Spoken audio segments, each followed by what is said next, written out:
ยับปูด้วยคนมากแล้วอันนี้พูดยับปูคนมากแล้วประมาณนั้นเด้อคนคนเรานักก็ได้เป็นเสียงอาตกฮักสดียิ่งเด้อ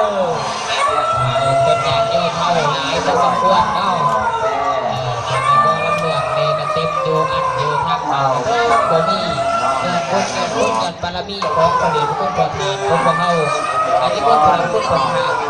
องค์ปู่ของเราแล้ว